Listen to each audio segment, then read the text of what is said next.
Hey, algebra students, we're going to finish section 11.3 here with our third video.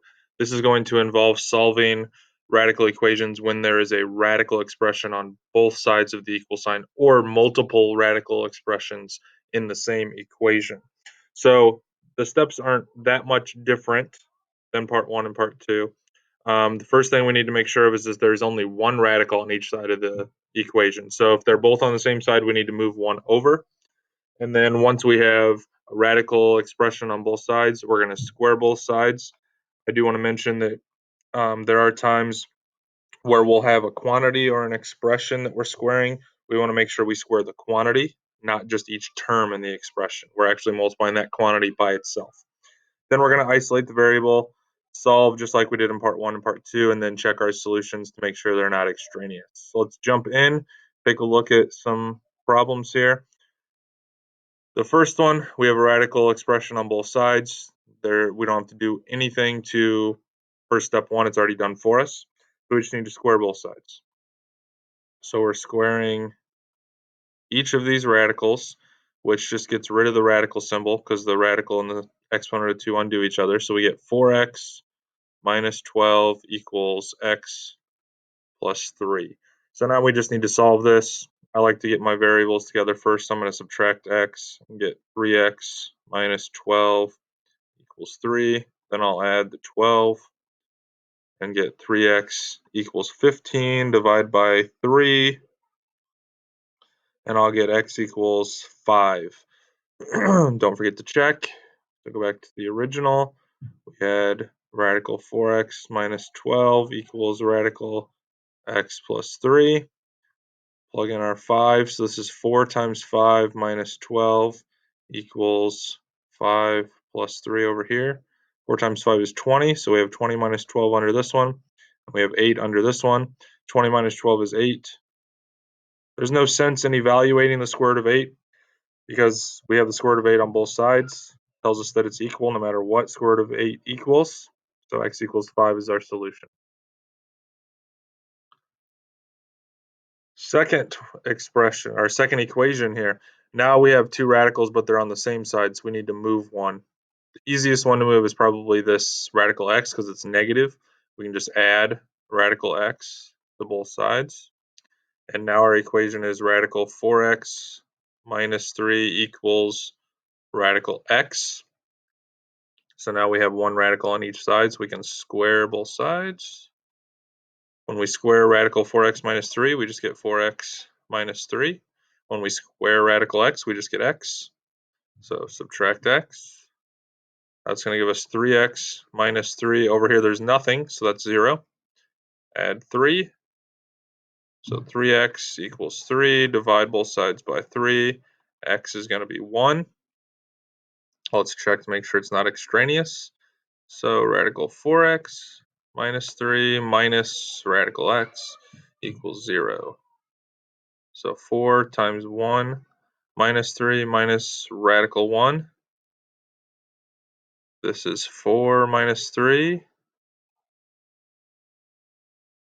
So this would be radical 1 minus radical 1 equals 0. Again, no need to do the square root of 1. I mean, it's just 1.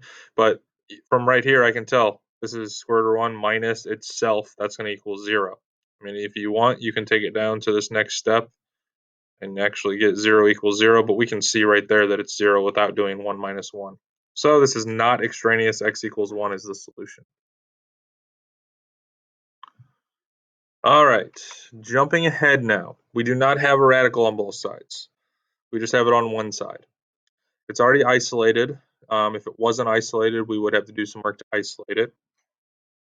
But here's where I mentioned squaring the quantity.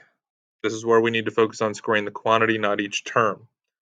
Since the radical is already isolated, we're ready to square both sides. So we square radical 2 minus x.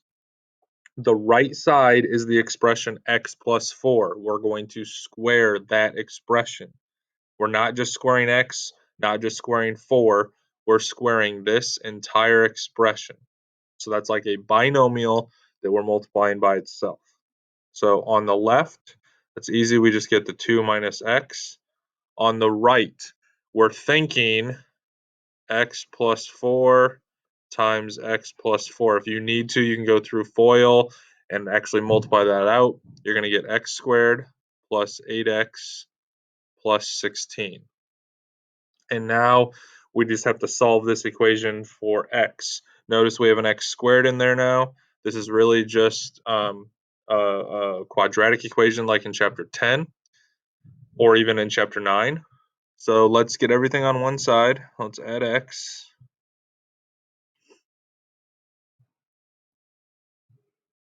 Let's get 2 over here. And we get x squared plus 9x plus 16. Subtract 2 to get 0. So this is x squared plus 9x plus 14 equals 0. And now we have options. This is a quadratic equation. We've learned lots of different ways to solve quadratic equations. We even learned in chapter 9 you can factor it. This actually is a pretty easy one to factor, so I'm going to do box method. 1 and 1. I need positive 14, so 7 and 2. And then when I cross multiply, it has to equal 9. That's 2, that's 7, that equals 9. So this factors into x plus 7 times x plus 2 equals 0. And now we learned in chapter 9 the zero product property. We set each of those equal to 0 when we solve. So we're going to get negative 7. And we're going to get negative 2. Now we just need to check both of them. So I'm going to go off and I'm going to check both of them. Square root of 2 minus x equals x plus 4. I'm going to check negative 7 first. So under here that would be 2 minus negative 7 would turn into plus 7 equals negative 7 plus 4. 2 plus 7 is 9. Negative 7 plus 4. Square root of 9 is 3. Negative 7 plus 4 is negative 3. This is extraneous because 3 does not equal negative 3. Now let's check negative 2. So again, copy the original. This is going to be 2 minus negative 2, which is the same as plus positive 2. And then negative 2 plus 4 on the right. So 2 plus 2 is 4. Negative 2 plus 4 is 2. Square root of 4 is 2. 2 equals 2. That checks. So x equals negative 2 is the only solution of this equation. Negative 7 was extraneous. Negative 2 is our only solution. One more, and we'll call it quits here. So notice one radical expression. It's already isolated, so let's square both sides.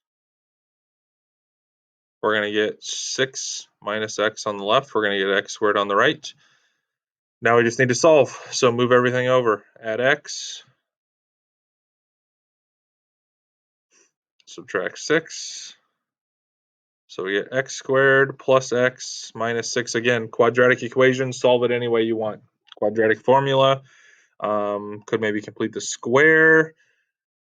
Factoring is also an option. Factoring is actually a pretty good option for this one too, I believe. 1 and 1. This is negative 6, so we know one of these has to be negative. Let's do 3 and 2. I think the 2 has to be negative because we want this to be positive 1. This would give me negative 2. This would give me positive 3. That would equal positive 1. So it's going to factor into x plus 3 times x minus 2. Set each of those equal to 0. So minus 3. X is going to be negative 3. X is going to be positive 2. But let's check them. Just like in the last one, we might have an extraneous here. So I'm going to do negative 3 first. So radical 6 minus x equals x. 6 minus negative 3 would become plus 3. And radical 6 plus 3 is 9. Radical 9. And square root of 9 is 3. Now you might be wondering, when we were solving quadratic equations, we always said there's a positive and a negative square root here. If it doesn't tell us, like out in front, sometimes they'll indicate they want the positive or the negative. If they don't tell us, we're just doing the positive. The only reason we did positive and negative back in chapter 10 was because we were finding solutions for an equation, which meant we had to find all the possible solutions. So one possibility was the positive root, the other was the negative root. Right now, we're just looking at the positive root here. 3 does not equal negative 3. So this negative 3 is extraneous.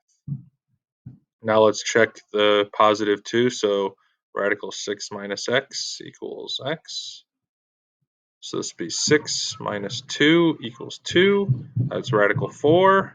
It's looking pretty good, right? Radical 4 is 2. 2 equals 2. So the only solution of this equation is 2. Negative 3 was extraneous. That's a little bit more advanced on solving radical equations. You got radicals on both sides. You have equations where when you square both sides, it turns into a quadratic. Again, I used factoring to solve those quadratics. You could use whatever method you want that you learned in chapter 10 or factoring just like I did. A lot of them will factor pretty easily in box method, but that decision is totally up to you. Hope that helps finish out solving equations. Let me know if you have any questions. Have a great day, guys.